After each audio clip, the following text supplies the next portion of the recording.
इनका एक गाना था कि नाचे बलनुआ खेसारी से स्टाइल में।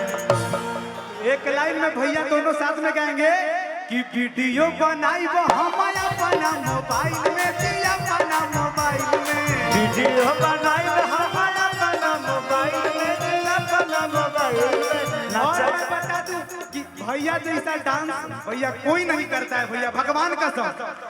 अरे नाचे बलनुआ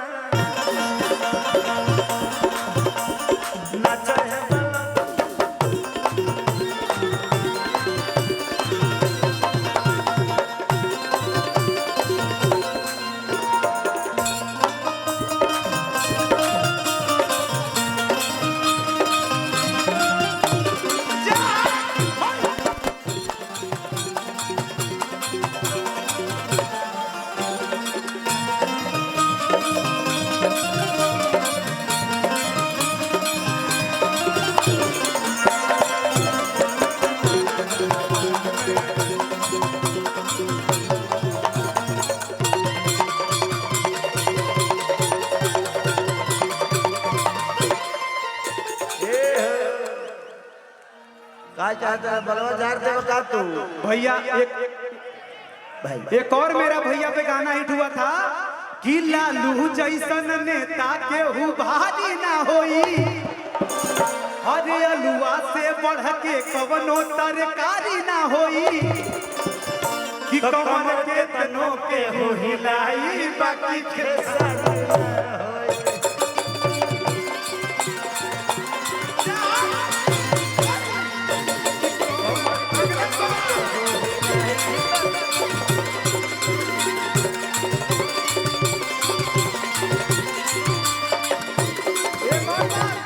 संघर्ष 2 कौन कौन मूवी देखे हैं?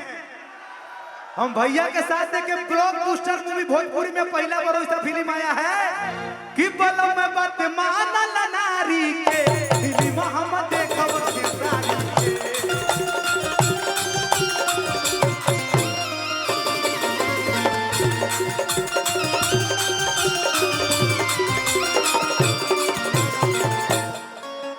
एक और फिर से जेल भेजवाइएगा।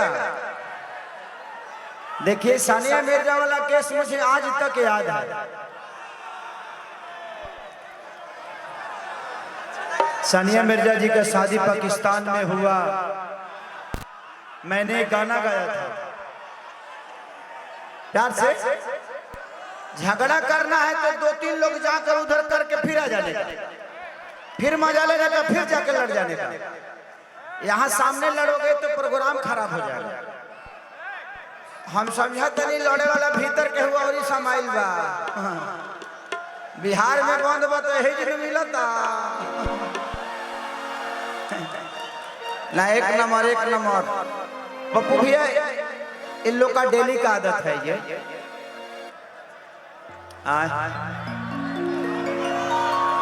कौन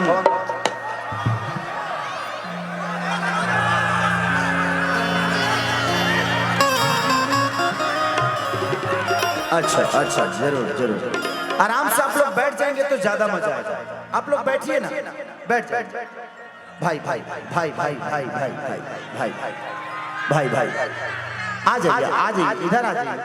हमार का गलती भाई में तू बताओ, मैं हमार तो गलती नहीं की। प्यार से इधर झगड़ा लड़ने का नहीं, लड़ना है तो उसके लिए जगह उधर हम लोग अखाड़ा लगाए हैं। लड़ने का भी व्यवस्था है और कुछ करने का भी व्यवस्था है, तो आप लोग उधर जाके लड़के इधर आ जाने का।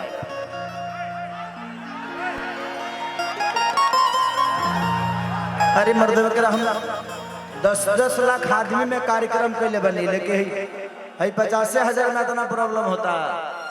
प्यार से सब अपन कार्यक्रम है, तहरे लोग खातिर कल गई बा। ऐसा नहीं खे जे पप्पू भैया अशोक भैया अपना खातिर कैले बलो, ई तहरे लोग खातिर कार्यक्रम कल गई बा ताकि तेरा लोग के मनोरंजन मिल सको।